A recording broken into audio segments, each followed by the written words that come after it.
I never thought losing my fiancée would be just the beginning of my struggles. When she passed away, my world shattered. The apartment we shared was the only place that still felt like home, filled with memories of our life together. I wasn't ready to let it go. Not yet, maybe not ever.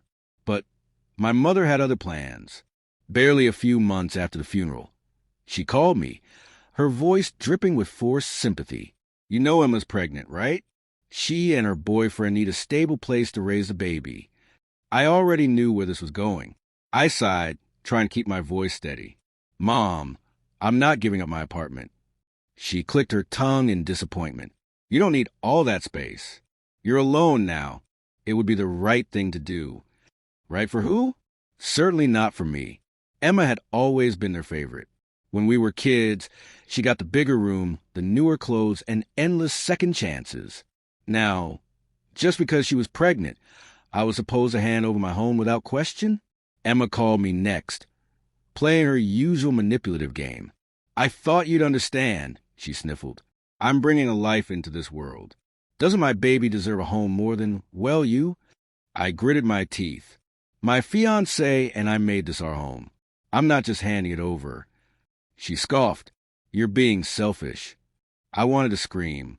I had lost everything, and now my own family wanted to strip away the one thing I had left. But for the first time in a long time, I refused to be pushed around.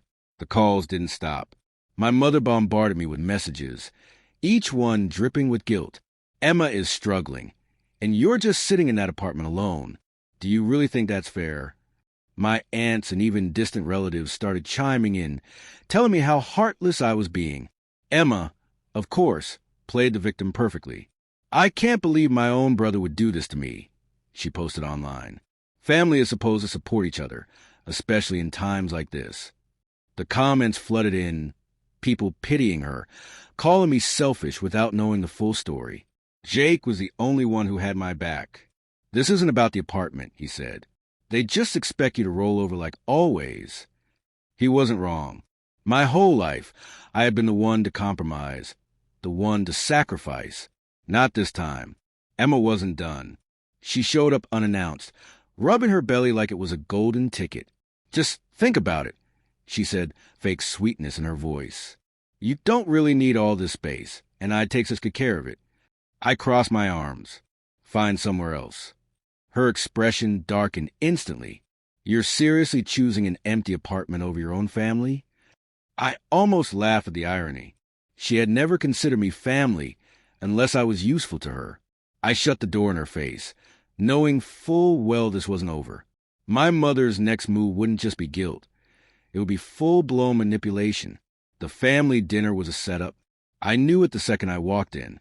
My mother greeted me with an overly sweet smile. Emma sat there looking miserable, and even my uncles, who never care about family matters, were present. They weren't here for a meal. They were here for an intervention. "We just want to talk," my mother started, her tone fake calm. "Emma is struggling, and we thought maybe if you saw things from her perspective, you'd change your mind." Emma sniffled dramatically. "I don't want to fight. I just don't understand why you're being so cruel to me and my baby." I clenched my jaw. "Cruel?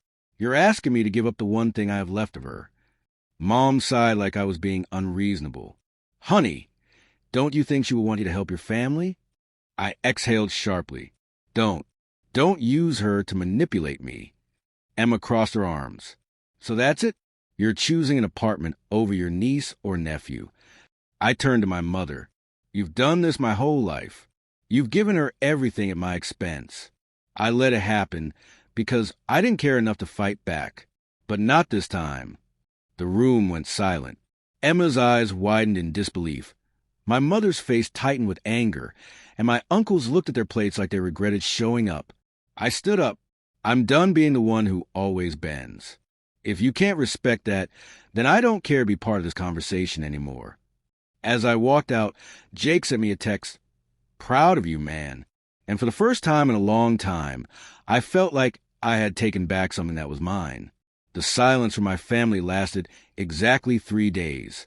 Then the messages started again. My mother was furious. "I don't know who you think you are, but this is not how we treat family."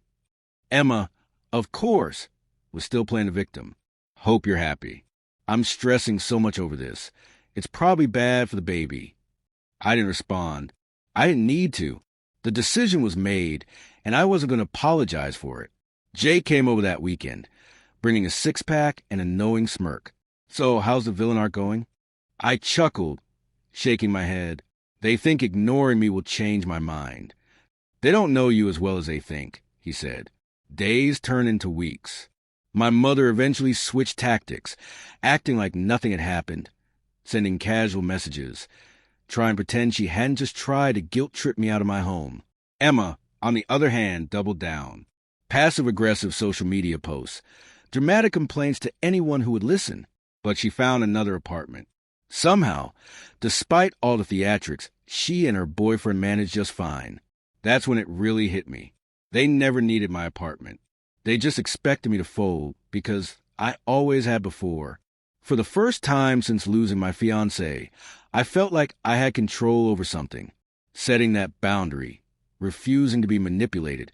It wasn't just about the apartment. It was about standing up for myself. My family may never understand, and honestly, I don't care. My fiancé is gone, but I'm still here. And for once, I'm making choices that are best for me.